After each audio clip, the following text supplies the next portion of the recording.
Hi everyone, I'm Jennifer Morrison and welcome back to part 4 of my 4-part series Introduction into Colored Pencil Drawing. In the first 3 videos, I showed you some of the supplies and techniques that I like to use in my drawings, and then I showed you from start to finish how I drew this beautiful dahlia. In this video, I'm going to demonstrate how to create a perfect smooth black background for this dahlia using these Lyra Aqua Brush Doer markers in black, layered with a black polycolor color pencil blended with solvent. Here we go. The only supplies you will need to get a smooth, solid colored pencil background are a marker or two, a pencil or two, some paint thinner, and a firm, soft paintbrush. Here I'm using the Lyra Aqua Brush Duo in black, a Lyra Rembrandt Polycolor pencil in black, a Dahlia Roundney paint thinner, and a number 2 Princeton Polytip bristle paintbrush. Keep in mind that while I am doing this background in black, you could make this any solid color using this same process.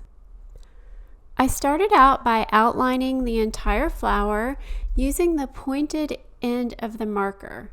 This helps me get right up to the edge of the flower without smudging into it.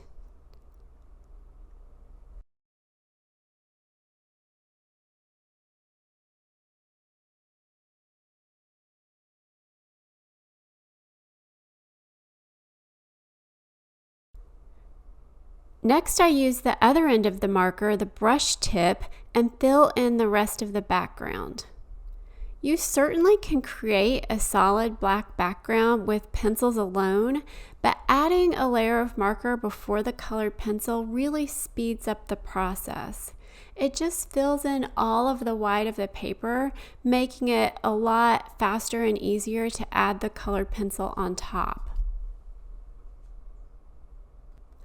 I was able to cover the entire background with a single marker, but I would recommend having a backup or two. It is definitely frustrating to be halfway through a background and have your marker run out, and I speak from experience. So I came prepared with 4 markers and 2 black pencils.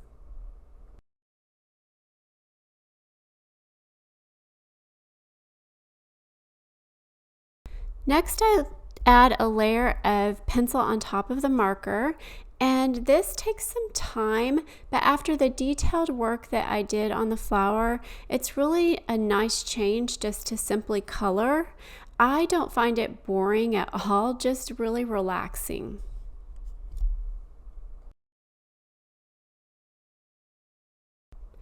Take your time with this layer, and as your pencils begin to get worn down, be sure to sharpen them back up frequently. The sharper your pencil, the easier it is to fill in all the grooves of the paper.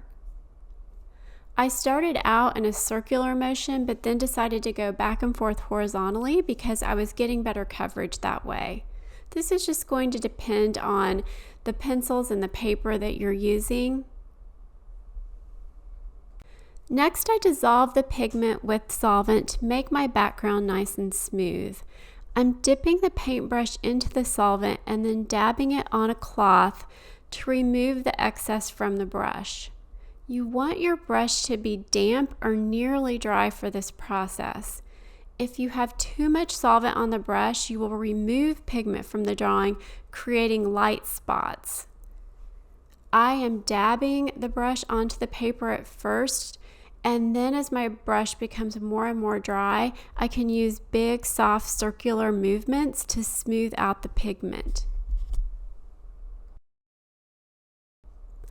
Sometimes this will be my final layer when I do a background like this, but in this case, I could see some splotchiness still, so I decided to add another layer of pencil. And by this time I'm pressing pretty hard and the pencil's almost gliding across the paper.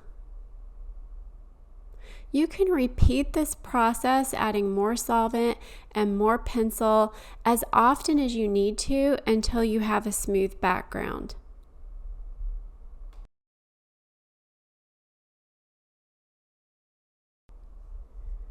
Finally, I buffed it all out using a tissue.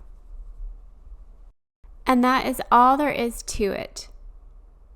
I sincerely hope you enjoyed this series and learned some tips, and I hope I've encouraged you to try colored pencils as a medium. Thanks again for watching.